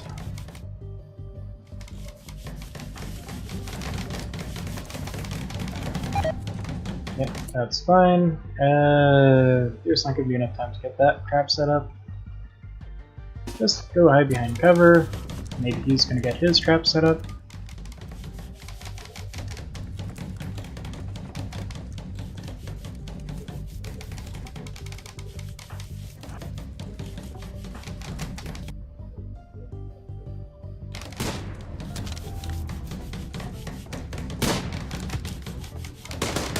Oh, definitely time to get in cover.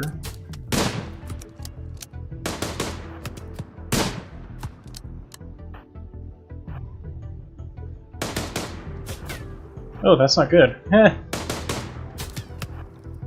Get behind some actual cover.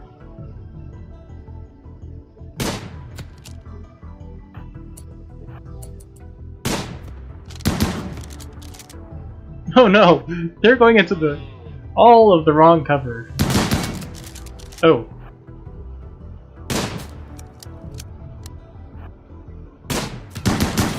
Oh. I'm so glad that went as well as it did.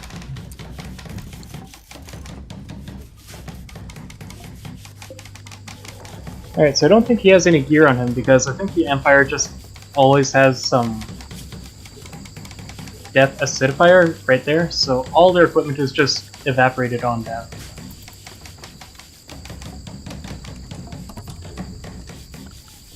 Alright, so schedule. Let's give you anything at any time.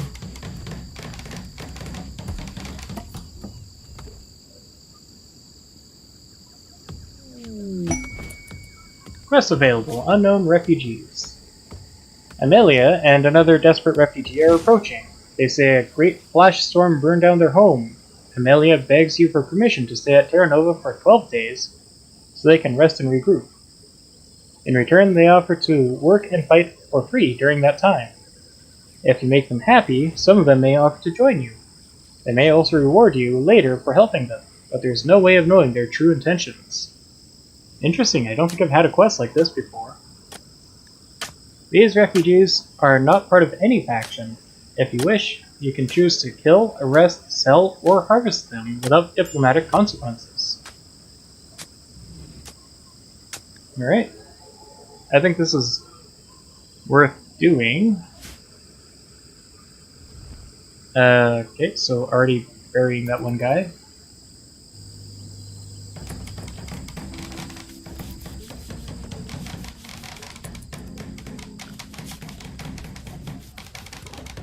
Let's see, construction, 3 construction, 4 construction, 3 construction.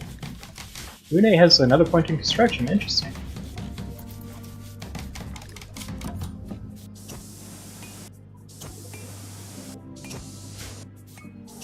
Alright, so we have all kinds of quests for having people around.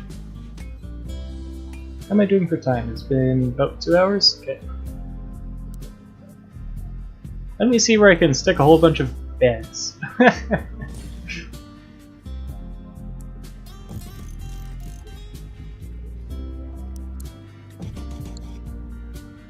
Yeah, I think that's the best I can do with beds until I get some actual air conditioning.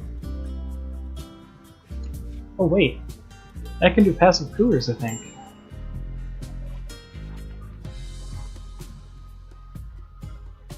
Yeah, for to actually get rid of the spot there because they can't actually build it yet, I could actually build passive coolers. And hope that would be enough at least.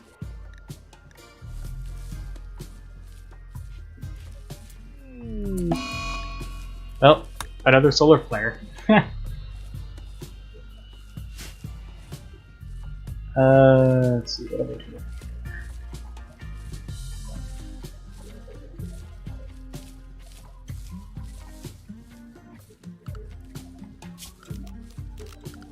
Alright, let's say, real quick.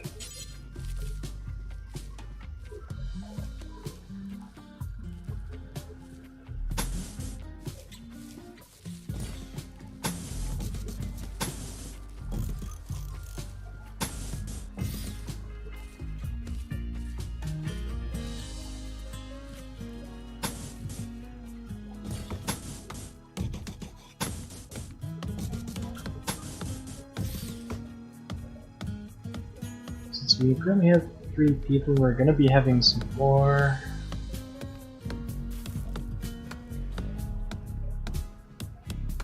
Let's actually do the hallway over there.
And some passive coolers.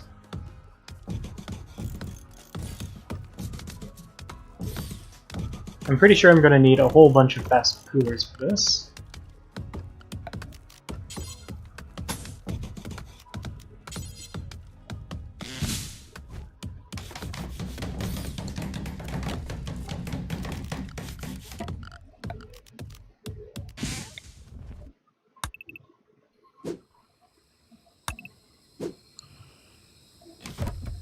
And at the same time a whole bunch of wood.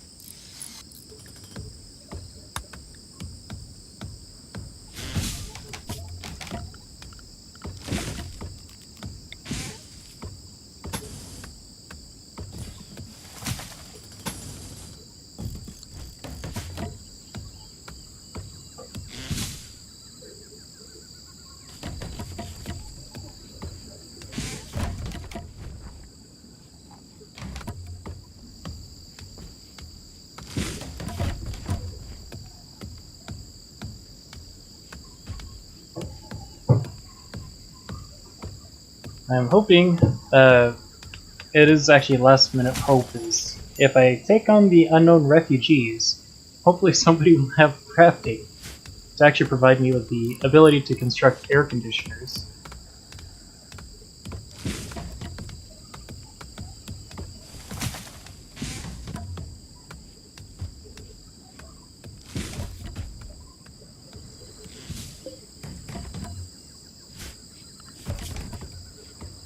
Should probably get them back off of construction first so that they can do their growing first. Getting the food growing is more important than making sure that there's a secondary place to sleep.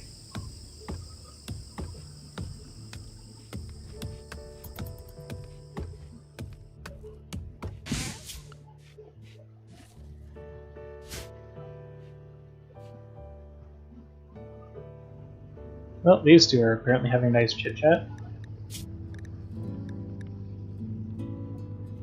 Yeah, they're having 3 deep talks even, and a chit-chat.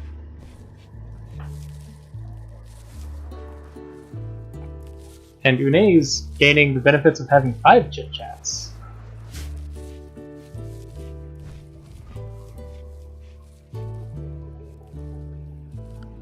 And so was there research here?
And let's see if we can encourage the food.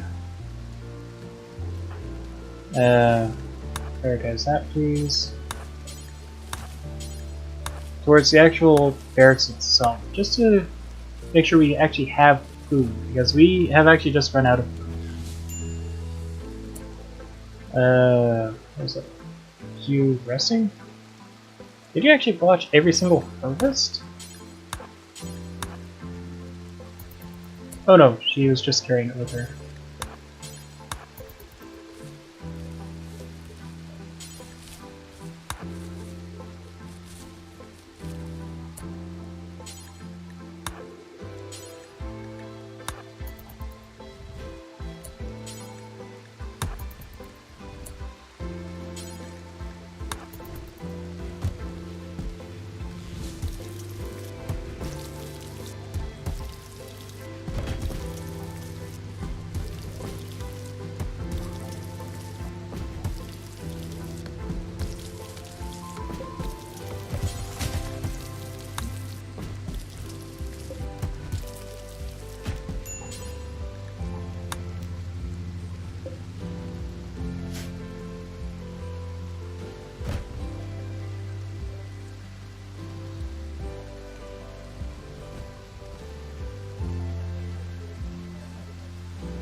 Alright, I'm gonna take the risk and say to accept the unknown refugees first. Refugees arrived. Let's see what are they good at. Should probably firefight first. Apparently one of them is a really good doctor. We have an actual temporary warden.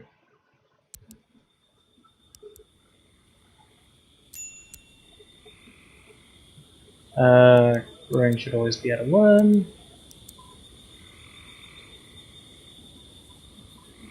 Nobody has crafting.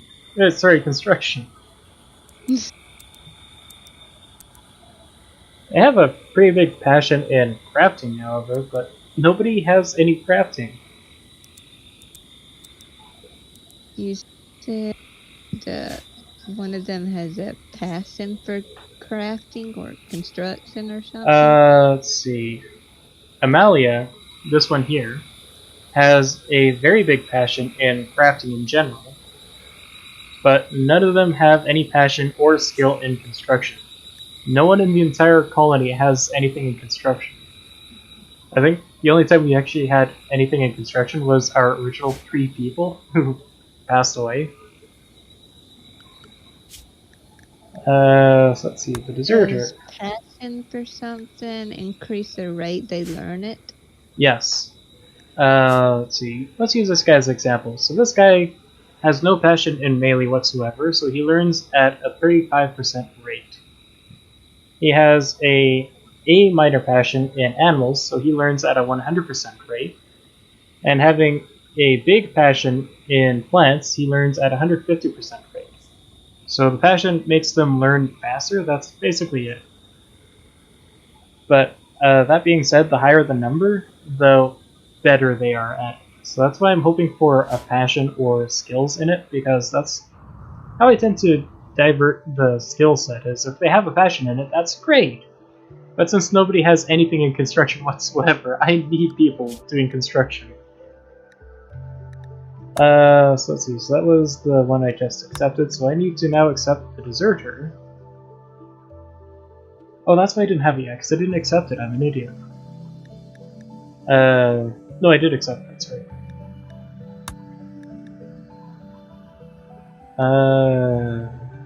So that was about 5 seconds ago. Oh, there it is. The available. Except for Speedy to join. Rare arrives. Transport pod. Okay, so let's jump to the location. Okay, so a transport pod right into the middle of what I'm building. And you will not do anything. That's fantastic. The only things Rare will do is literally go to a medical bed if he's suffering an injury, or go to a medical bed if he's suffering a lesser injury. Oh boy. Alright, so I've got 5 people now, so hopefully they'll at least do the things. That being said, being so low on food, I need them to start harvesting the food.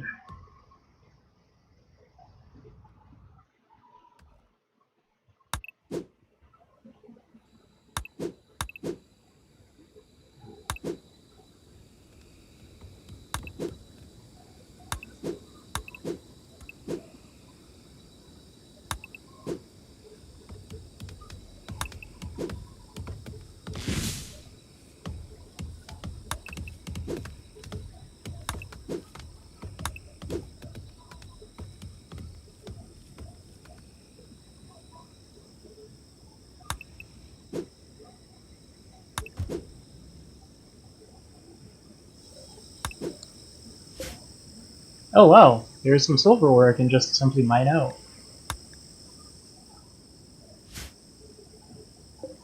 And there's some extra steel up there too if I need it. I do have a fair bit of steel, so I don't need it right away.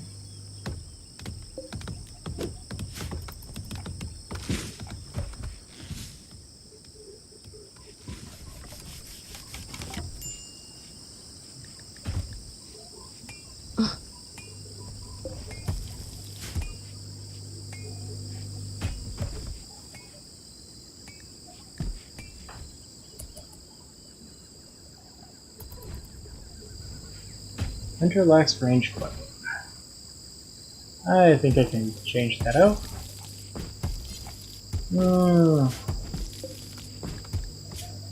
Let's actually craft one. Let's make a short bow. I don't want to give a good revolver to somebody who's going to be around temporarily.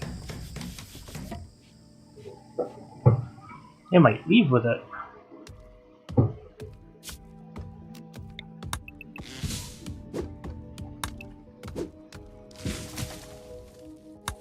Alright, so one of the things I'm doing is I am also looking around the map for berry bushes. They're wild berries, but it will give me berries to use as a food source.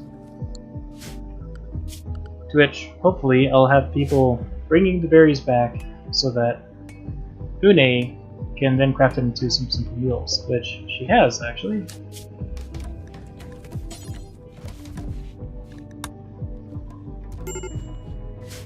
Colonist needs rescue. Uh-oh. Oh, some serious heat stroke. Maximum threshold 29. Okay. How about you? How are you doing? Initial heat stroke? Can you rescue? Oh, Une's getting it. Okay.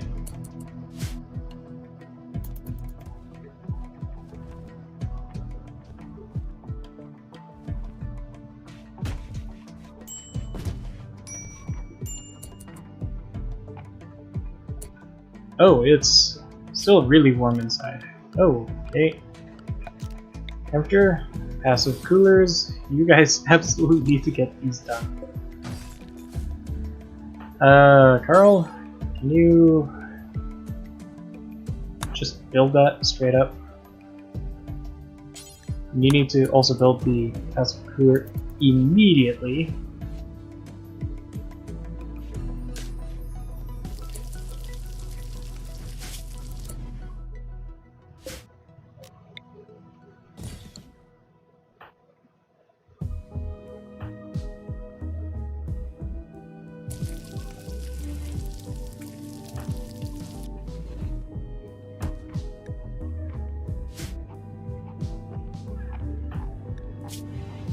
Right, so this could be a problem that I was not expecting.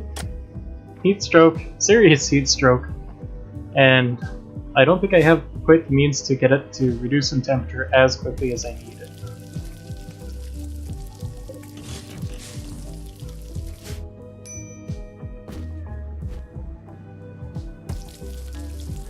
Okay, the temperature is coming down though.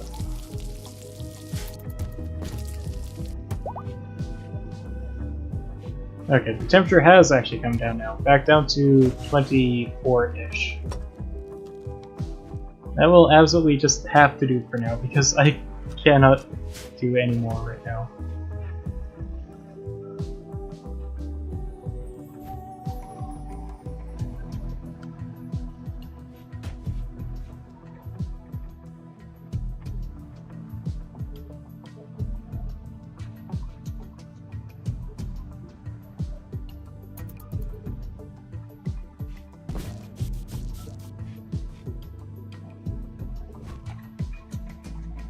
Alright, so how long have I been going for? About 2 hours? Alright.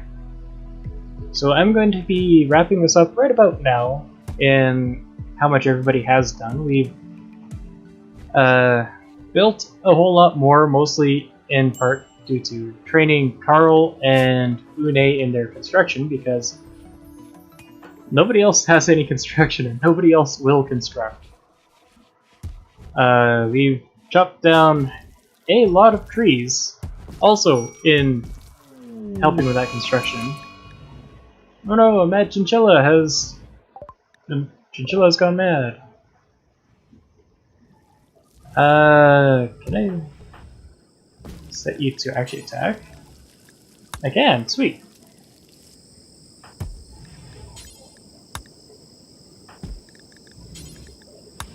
Alright, so the amount of people that I actually have in this regards, I'm not worried about that one chinchilla. So the goal right now... Oh, there they go. Somebody shot it. I think somebody shot it dead right away. Oh yeah, there it is. In fact, I think that was probably Zakuspos here who just shot it with his chain shotgun. Just instantly annihilated it. Yeah, here's the log. Zakuspos' shotgun blast pierced the chinchilla's body and shot her rear left leg. Gunshot in the body caused chinchilla to die. So it's just one shot. Problem solved. So let's see. So the goal right now is I have everybody here. I'll just put up to 3x speed even. Tree please, chop the wood. What I'm hoping for is for somebody to actually have a crafting skill, which nobody seems to actually have. And I need to get everybody out of that barracks because it's a barracks and it's a horrible place and everybody's packed in like sardines. So I've got some passive coolers here, which apparently they were built first. I should have actually forbidden those as the first thing. So I need everybody to actually be working on the structure here so that they can build rooms, and hopefully the passive coolers will bring the temperature down enough that everybody's happy and okay with sleeping in here. Then I can move everybody outside of the horrible barracks here and just continue training up the construction skill, I guess. So I guess it's just this right here is absolutely top priority at the moment. We'll see you guys otherwise next week for some more Rimworld, assuming that everybody's interested in it. Doesn't look like anybody actually showed up today yet, though. All the same, thank you for joining. I hope you enjoyed. Thank you, Firebird, for joining me today. I guess, are there any questions right now? I might as well ask while we're at it.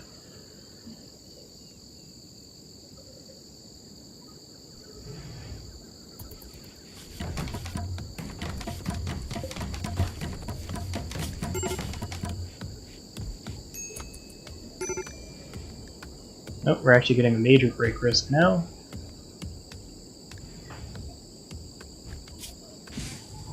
Let's see, for the very low expectations, slightly impressive rec room. I guess it would double as the rec room. 8 without table, oh no. Slept on the ground, slept in heat, minor pain. Why in minor pain? Oh, the torso. Oh, I did not see that. So, because of that stab scar on the torso, he's going to be permanently in pain, which will give him that minor pain -5 debuff. He's always going to have that. Apparently it's a dull barracks, another -5, but whatever, it's at least better than nothing. Unsightly environments, drowsy. So he's definitely not having a good day, and he's definitely having a bit of a time. Unfortunate. Hopefully they can actually get some building done soon, though. They're getting some cooking done. That's good to see as well. This, though, is probably going to take a little bit. Alright, so, let's see, once again, this has been going on for about 2 hours, a little bit longer than I was anticipating and hoping otherwise. But it looks like we have a stable position. Maybe not the farms that we could have, but we are definitely at least getting enough food in. Let's see. Pune is coming to rescue Amelia again. How are they doing? They are definitely not above 50% move right now. Oh wait, Rare is. That was the important one. Recreationally fully satisfied. Spacious interior. Decent dining room. Disturbed sleep. Slept on ground though. Yeah, if we can get Rare to have his own personal room, then we are definitely going to keep that mood above. Because every time you get the disturbed sleep, you're going to get another -2 to that. It actually does stack to a point. Alright, I guess that's actually everything. So see you guys again next time. I'll make the save right here. Watermelon Leaves. Alright, again, thank you everyone for watching. I hope you have a good day.